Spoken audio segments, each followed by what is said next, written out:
Histology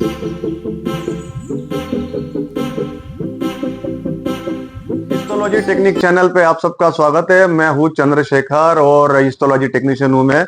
इस channel के माध्यम से आप लोगों तक के हिस्टोलॉजी की जानकारी पहुंचाना चाहता हूँ। तो उम्मीद करता हूँ कि आप लोगों को आने वाले जितने भी वीडियोस है वो पसंद आए और आपकी काफ़ी सारी हेल्प होगी, ऐसा मुझे लगता है। तो प्लीज़ पूरा वीडियो जरूर देखिएगा। आज के वीडियो में हम हिस्टोलॉजी इंट्रोडक्शन के बारे में बात करेंगे और आने वाले वीडियोस में मैं आपको स्टेप बाय स्टेप एक एक चीज़ हिस्टोलॉजी के बारे में बताऊंगा।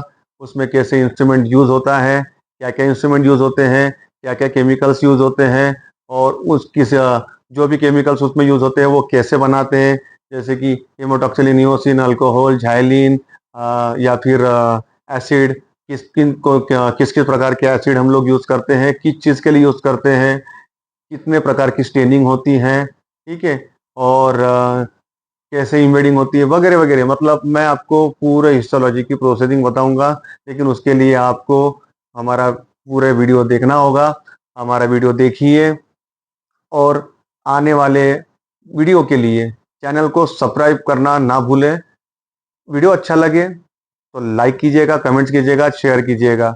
और अगर आपको अगर कोई सुझाव देना है तो कमेंट बॉक्स में अपना नंबर छोड़िएगा, हम आपसे बात करेंगे और आपके सवाल का जवाब भी देंगे, ठीक है। तो चलिए शुरू करते हैं आज का वीडियो, हिस्टोलॉजी इंट्रोडक्शन। इस चैनल के माध्यम से हम हिस्टोलॉजी से रूबरू होंगे। हिस्टोलॉजी है क्या, हिस्टोलॉजी की स्लाइड कैसे बनती है, how to prepare histology slide, ठीक है। तो इस चैनल पे मैं आपको हिस्टोलॉजी से रिलेटेड चीज़ें सिखाऊंगा, ठीक है, स्टेप बाय स्टेप। जैसे कि हिस्टोलॉजी क्या है, हिस्टोलॉजी की स्लाइड कैसे बनती है, हिस्टोलॉजी में कैसे प्रोसेसिंग करनी होती है, कैसे फिक्सेशन होता है, ठीक है। तो हर चीज़ मैं आपको स्टेप बाय स्टेप सिखाऊंगा। लेकिन सबसे पहले हमें ये जानना जरूरी है कि हिस्टोलॉजी और हिस्टोपैथोलॉजी, इसमें अंतर क्या है। तो सबसे पहले तो मैं आपको बताऊंगा हिस्टोलॉजी का मतलब, हिस्टोलॉजी, तो इसमें हिस्टो जो है इसका मतलब होता है, इसका मीनिंग होता है टिश्यू, और लॉजी का मतलब होता है स्टडी, ठीक है। तो हिस्टोलॉजी, जब हिस्टोलॉजी बोलते हैं तो मतलब टिश्यू की स्टडी। तो जो टिश्यूज जो होते हैं, तो हिस्टोलॉजी में नॉर्मल जो टिश्यूज होते हैं, ठीक है, नॉर्मल टिश्यूज की जो स्लाइड बनती है वो हिस्टोलॉजी में आता है। और हिस्टोपैथोलॉजी, तो जैसे कि हिस्टोपैथोलॉजी में मैंने आपको हिस्टोलॉजी में मैंने आपको बताया कि हिस्टो का मतलब होता है टिश्यू, लॉजी का मतलब होता है स्टडी। जो नॉर्मल टिश्यूज होते हैं, ठीक है, तो उसकी जो स्लाइड बनती है या फिर उसकी जो प्रोसेसिंग, जो प्रोसेस करते हैं, ये सब हिस्टोलॉजी में आता है। अब हम बात करते हैं हिस्टोपैथोलॉजी के बारे में। तो हिस्टोपैथोलॉजी जो होता है, तो सबसे पहले तो हमें इसका मीनिंग पता होना चाहिए कि हिस्टोपैथोलॉजी का मीनिंग क्या है, ठीक है, तभी आपको समझ में आएगा कि हिस्टोपैथोलॉजी में होता क्या है। तो हिस्टोपैथोलॉजी में जो हिस्टो जो है, ठीक है, वो तो जैसे मैंने आपको बताया कि हिस्टो का मतलब होता है टिश्यू, और पैथो, तो पैथो का मतलब होता है डिसीज, और लॉजी का मतलब तो मैंने आपको बता ही दिया कि लॉजी का मतलब होता है स्टडी। तो हिस्टोपैथोलॉजी, तो हिस्टोपैथोलॉजी मतलब टिश्यू की, जो नॉर्मल टिश्यू नहीं। अब यहाँ पे डिसीज, तो जैसे कि मैंने आपको बताया कि पैथो का मतलब होता है डिसीज, तो जो बीमारी, किसी को जैसे बीमारी हो जाती है, ठीक है, तो ट्यूमर हो गया है, तो ट्यूमर जो है इसमें आपको क्या मिलेगा, टिश्यूज मिलेंगे। तो उसी टिश्यूज को लेके हम जांच करते हैं, ठीक है। तो सर्जन क्या करता है, जब उनके पास में कोई पेशेंट पहुंचता है कि उसे जो बीमारी हुई है, तो उस बीमारी का पता करने के लिए, जैसे किसी को शरीर पे कोई गठान वगैरह हो गई, या अंदरूनी गठान या बाहर की गठान, ठीक है, या फिर किसी को ट्यूमर वगैरह हो जाता है, तो उसकी जांच करने के लिए सर्जन क्या करता है, उसकी सर्जरी करके उसमें से छोटा सा टुकड़ा निकाल लेता है, ठीक है। जो छोटा सा टुकड़ा निकालते हैं उसको बोलते हैं बायोप्सी।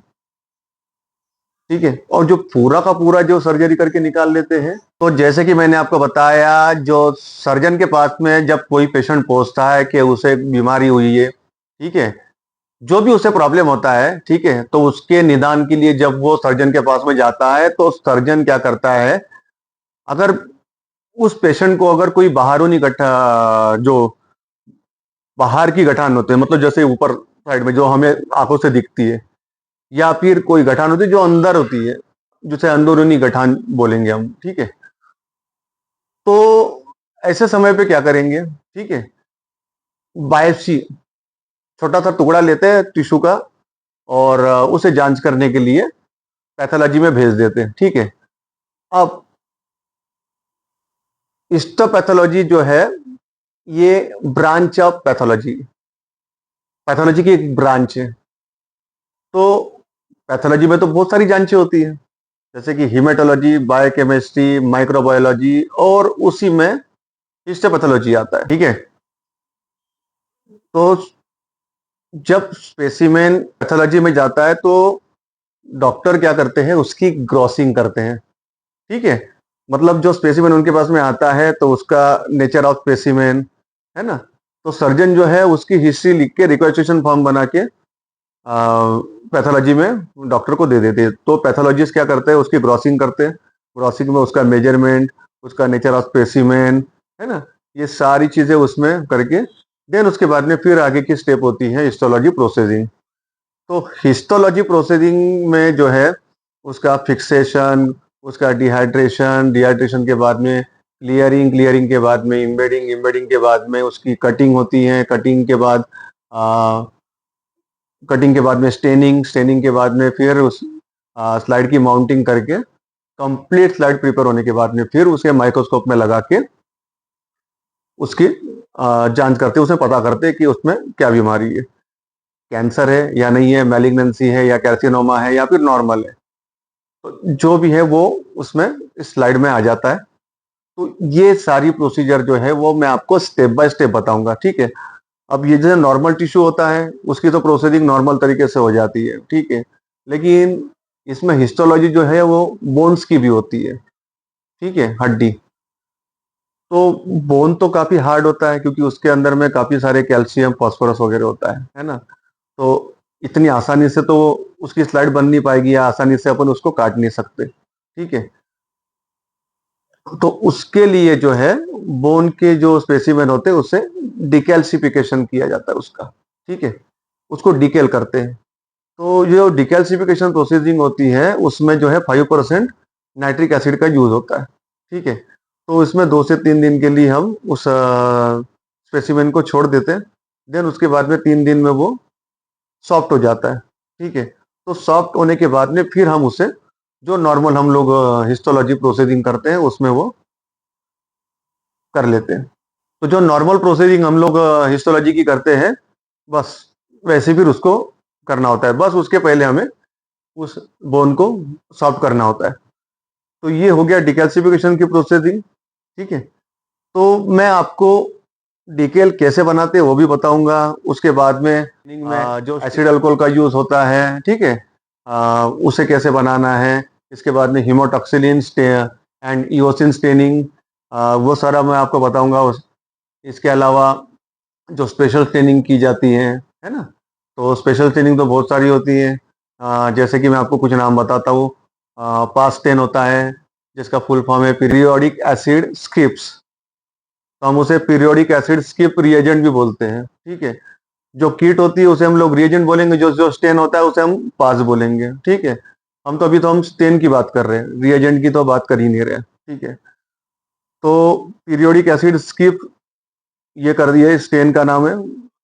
पास हो गया, मेसन ट्राइक्राम हो गया, या फिर रेटिकुलिन, या फिर गोल्ड क्लोराइड, जीएमएस, जिम्सा, काफ़ी सारी स्पेशल ट्रेनिंग होती हैं, वो भी मैं आपको एक एक करके बताऊं। तो जैसे कि मैंने आपको बताया है कि हिस्टोलॉजी में जो टिश्यू होते हैं, ठीक है, तो टिश्यू की जांच या टिश्यू की स्टडी करते हैं, ठीक है। तो ये टिश्यू क्या है, टिश्यू यानी हिंदी में हम उसको मांस भी बोलते हैं, ठीक है। तो पीस ऑफ टिश्यू मतलब मांस का टुकड़ा, ठीक है। तो ये टिश्यू कैसे बनते हैं? कलेक्शन ऑफ द सेल, जो सेल्स होते हैं, ठीक है, तो वो जब कलेक्ट एक हो जाते हैं तो उससे टिश्यू का निर्माण होता है, ठीक है। टिश्यू से ऑर्गेन्स बनते हैं, ऑर्गेन से एक सिस्टम तैयार होता है, जैसे कि हमारे सिस्टम में लीवर हो गया, किडनी हो गई, यूरिनरी ब्लैडर, ठीक है, या फिर अपेंडिक्स। तो हमारी ह्यूमन बॉडी जो है ये सेल्स पे निर्भर करता है। हमारी पूरी बॉडी की जो ग्रोथ जो होती है वो सेल्स पे निर्भर करता है। जहाँ पे सेल्स गड़बड़ हो गई वहाँ पे हम बीमार हो जाते हैं, ठीक है। तो ये रहा आज का वीडियो, जिसमें मैंने आपको बताया हिस्टोलॉजी क्या है और हिस्टोपैथोलॉजी क्या है।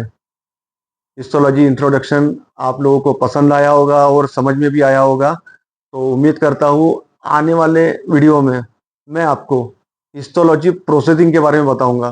तो हिस्टोलॉजी प्रोसेसिंग में जो फिक्सेशन जो होता है, ठीक है, जो फर्स्ट स्टेप होती है फिक्सेशन की, ये बहुत जरूरी होती है।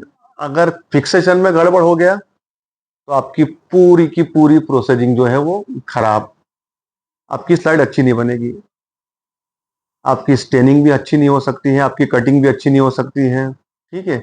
और जो हमें देखना है, जिसकी हमें जांच करनी है, वो भी प्रॉपर हमें उसमें क्लियर समझ में नहीं आएगा। इसीलिए जरूरी है फिक्सेशन। तो फिक्सेशन किस में करते हैं? 10% फार्मोलिन, है ना।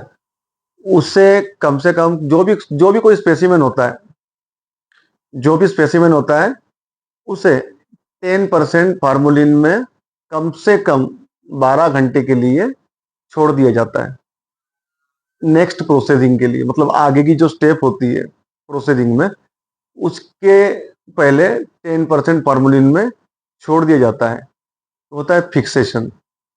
अगर ये फिक्सेशन अगर आपका अगर प्रॉपर तरीके से हुआ तो फिर हमारा जो आगे की स्टेप है वो अच्छी होगी। क्योंकि सर्जन जब भी सर्जरी करता है तो उस स्पेसिमेन को पहले नॉर्मल सलाइन में छोड़ते हैं। क्यों? क्योंकि उसका जो ब्लड जो होता है, तो वो ऊपर ऊपर का जो ब्लड जो रहता है वो उसमें निकल जाता है, एक एक तरह से वो वॉश हो जाता है। देन उसके बाद में उस स्पेसिमेन को तुरंत, मतलब ये समझ लीजिए कि ये कुछ सेकंड के अंदर में ही हमें करना होता है।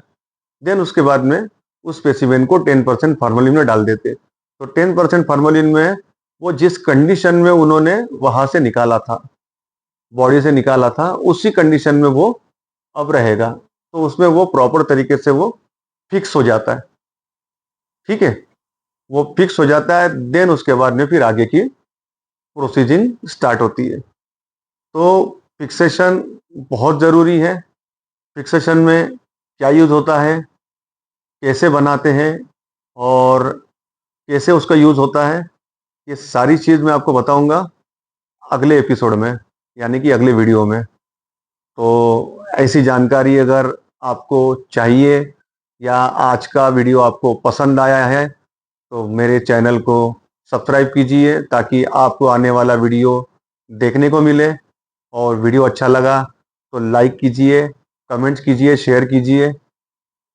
और आपको अगर कुछ फीडबैक देना है तो आप मुझे कमेंट्स कर सकते हैं, या फिर नीचे में या फिर डिस्क्रिप्शन पे मेरा व्हाट्सएप नंबर है, आप व्हाट्सएप मुझे कर सकते हैं। व्हाट्सएप पे मैं आपसे आपके सवालों का जवाब दूंगा, है ना। अगर आपको कोई भी अगर मुझसे हेल्प चाहिए तो मैं आपको हेल्प करूंगा।